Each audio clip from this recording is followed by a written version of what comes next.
Hello guys, how are you doing? I hope everyone is doing fine. Today we are going to discuss the new topic, that is the investment readiness level and KPIs for startups. Uh, Most of the startups, when they start their entrepreneurial journey, so they face a very big problem, and that problem is they cannot quantify, they cannot identify their steps.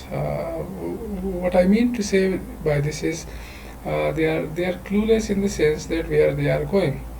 Actually, the startups are a systems approach rather than a linear stage-wise approach. Uh, you would be doing product development, at the same time you would be doing the fundraising, you would be hiring people, you would be validating your idea, and all these steps related to the startup, they are going simultaneously. So it's not something like you would develop the product first or hire the people first, then go for the marketing, then after that when that is completed, then you go for fundraising. If that is completed, so then you go for financial management. So for our financial planning, in other words, this is not like something like that. It is a very systematic, it is very systems approach, not a very linear approach. So that is why it makes it relatively difficult for the entrepreneurs or the startup founders to know where they are going. So with this lecture, I hope you will understand that how to turn your idea and take some concrete steps and move in a concrete way to a final destination. So that is what is the purpose of this lecture. In this lecture, we are going to understand these concepts, understand what is vision, understand what is mission. At the same time, we will get some introduction to a key concept of this lecture, which is the investment readiness level. Also, we will understand KPIs. KPIs are the short for the key performance indicators. At the same time, I will try a little bit with you guys to develop KPIs for your startup in the light of the investment readiness level. So, investment readiness level is the main anchor, is the main pillar of this article, and is the main pillar of how to develop your idea from an imaginary idea, from nowhere to somewhere concrete or something tangible in the future. So I hope you know this concept, the vision. Vision is basically it's your desire where you are supposed to go in 5 years time, in 10 years time, or maybe longer than that.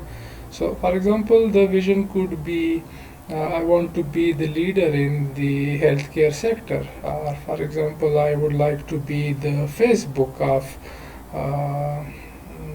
doctors, let's say, the social communication platform for the doctors, or I am going to be the LinkedIn for women in this part of the world, right? So that could be the vision of your startup. You could say, my vision is to become the McDonald's of Pakistan, let's say. So that is how you start off with the vision. It's the broader vision. Then how you achieve that vision is basically your mission. How you take those steps. What types of people are you going to require? What kind of technology are you going to require? And what values you inculcate in your team to achieve that vision. Right. So a mission is a mission statement is a short statement of why organization exists. So that basically translates the vision into a concrete form. A little bit differentiation between these two concepts. That vision stays the same for a very longer time period, while the mission can change from time to time. So you can change the technology, you can change the people. After some time, you can even change your business model at the same time. So that is the difference between the vision and the mission. So vision stays the same for a very longer period of time. You cannot change the vision every now and then, because if you change your destination where you are heading towards, then probably it will create some chaos and some uncertainty among the team members and the investors at the same time. So vision stays the same for a longer time period, and the mission, it changes more rapidly as compared to vision. And by that I do not mean that you change your mission every month or every week. So that doesn't mean actually. So if your vision stays the same for 10 years, so probably you can change the mission every 2 or 3 years time period. So that is what I can say about the changing nature of the mission. Now moving forward to this important concept of the investment readiness level. It is basically a 9-step description of a project, and it basically started its journey. It basically, this concept is taken from another concept that is called the technology readiness level. NASA, I hope you know the North American Space Agency. There are so many projects going on in the NASA. So during a normal day, when different project members, engineers from different departments, they would come together and they would discuss their projects. So it would be hard for them to discuss or describe the stage of their project completion. So they came up with a very wise kind of tool to describe their project completion, and that they called as the technology readiness level. As you can see, these are the different 9 stages of a technology readiness level. It starts from the basic technology research to prove the feasibility in technology development, technology demonstration, and all those different concepts. So that basically is related to the projects or the technology development stages.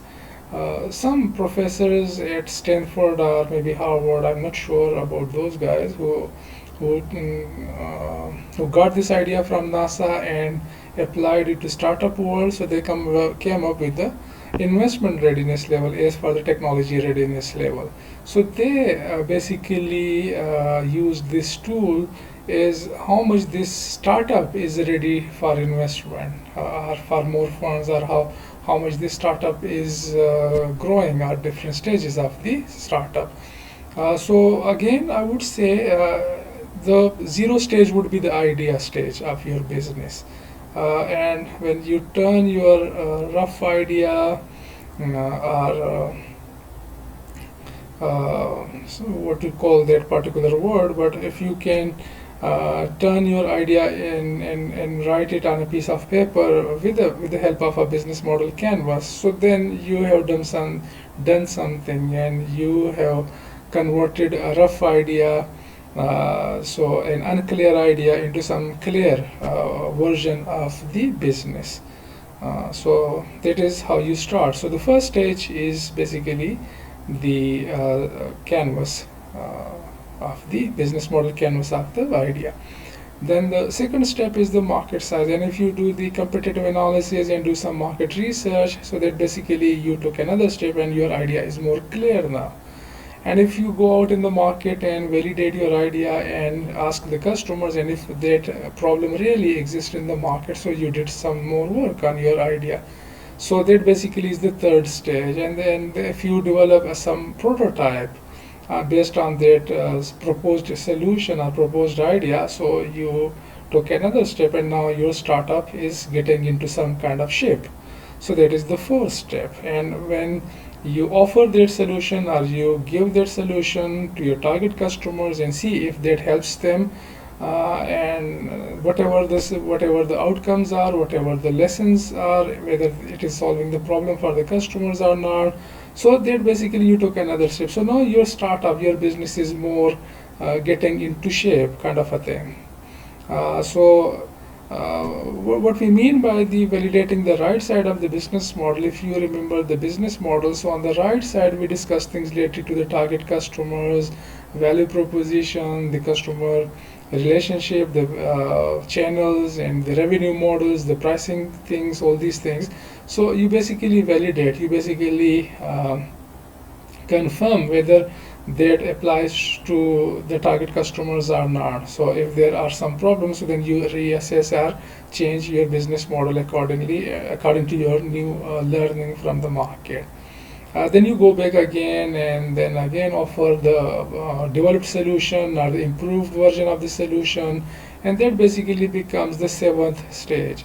And if that is done, so then finally you finally confirm the left side of the business model canvas. The left side of the business model canvas was more about the key activities, key resources, the key partners, and the cost structure. And finally, whatever you had in your mind are the metrics, are the KPIs. So, for example, that could be your 6 months, 6 months strategy or 6 months KPIs for yourself, that you would have this number of customers with this much revenue and this much team member and all those things.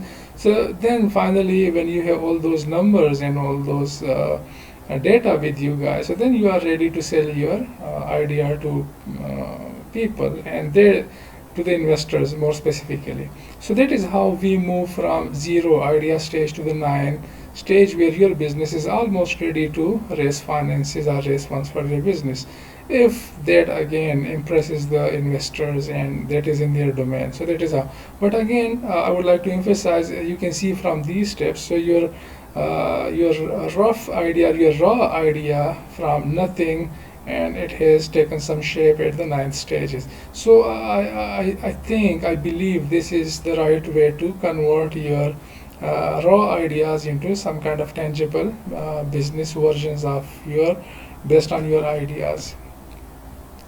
So as we discussed in the 9th stage, the metrics are in other words, the key performance indicators. So key performance indicators are basically the measurable value or something you can measure. And that basically demonstrates how you as a company are achieving those business objectives. For example, this is one KPI I can give as an example. So the KPI in the earlier version could be create awareness for the startup. And you use different platforms like Twitter, like Facebook, brand mentions, and different blogs and different magazines, or maybe some influencers at the same time. So this is one kind of a thing. So you could see this is 1 month awareness campaign. In this 1 month awareness campaign, starting from June 16 to February 16, so month on month percentage, MOM is basically the month on month percentages. So your tweets has increased by 5.7%. So your tweets has basically increased the awareness by 5.7%, while the Twitter follower have decreased by that number. At the same time, your Facebook post has increased, but your Facebook fans has decreased by 36.3 percentages. So this is how you can develop the KPIs. Some other examples that I can give for the KPIs is, for example, you can set an objective for yourself as getting 1,000 real followers on social media, probably Facebook, probably YouTube, any other platform that you are using for your startup. So getting 1,000 real followers on social media in first 2 months, right? By the real followers, I mean the organic ones, not the paid versions of the Facebook ads and the YouTube or the Google ads. So that is what I mean. So that could be one of the KPIs you can set in terms of the awareness or the followers. Among those 1,000, you can find a few real customers for yourself who actually buy your product at the same time. Another KPI that you can use for your startup is test your product with this number of customers.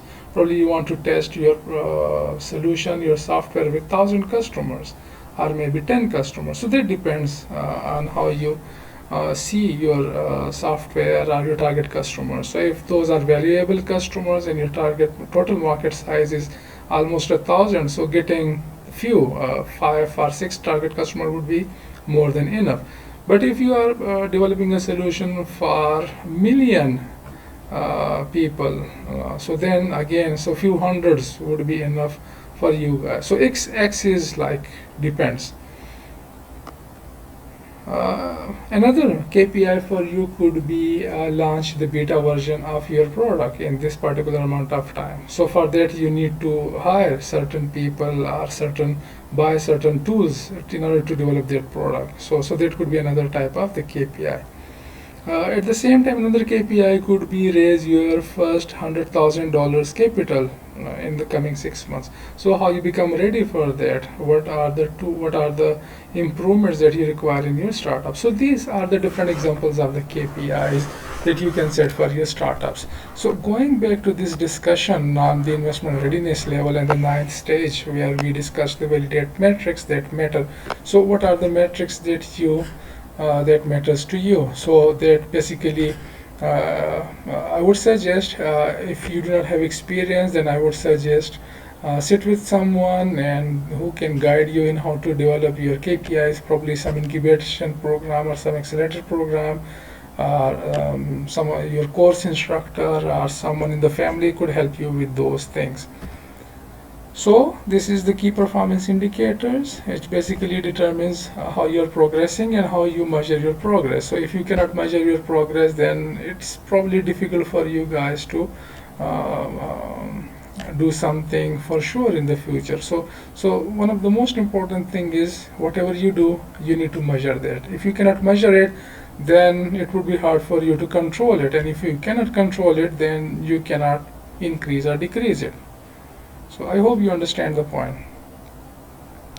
Then there are high level KPIs and then there are low level KPIs. By the high level KPIs and the low level KPIs, we mean the long term objectives and the short term objectives. So if for example you want to raise $100,000 in the future, then definitely the low level KPIs could be how to raise few thousand or few hundreds of dollars to produce that product or produce that solution and do the marketing and do the hiring and pay in the salaries, all those things. So connecting those high level KPIs with the low level KPIs is important. Since the top priority changes all the time as you progress over the life cycle of the startup, so definitely your KPIs should change.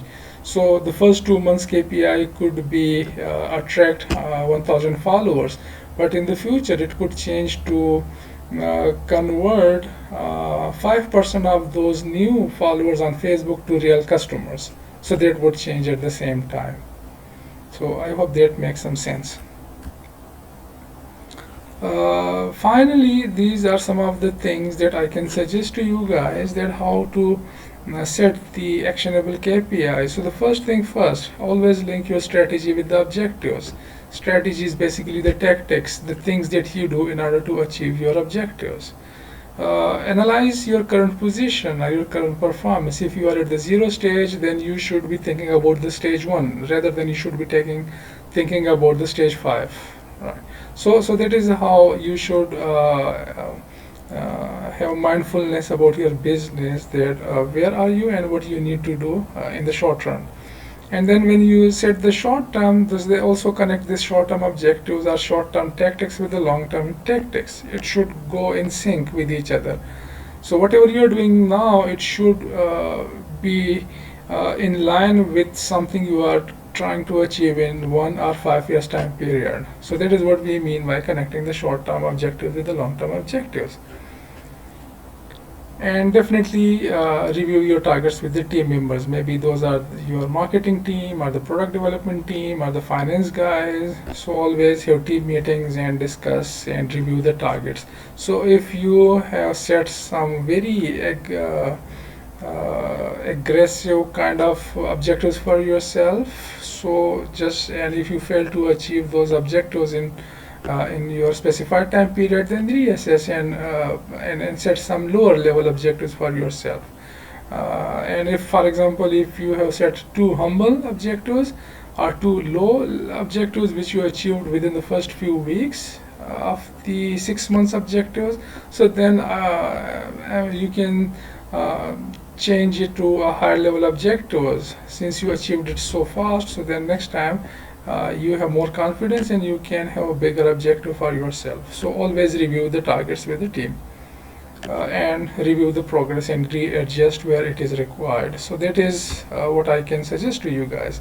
And this tool is such an important and such a valuable tool that I would always suggest to use this tool for your startup or for your business ideas, to go from raw ideas into some kind of tangible form of your business. So this tool basically gives you the idea of how to strategize and how to set the objectives for your startups. So I hope you have learned few things about the startup KPIs and setting objectives for your business and making the strategy for your growth and whatever you are doing to your startup. Right. So if there are any questions, so please do me ask in the comments box and I will try to answer as soon as possible. Thank you so much. Thank you.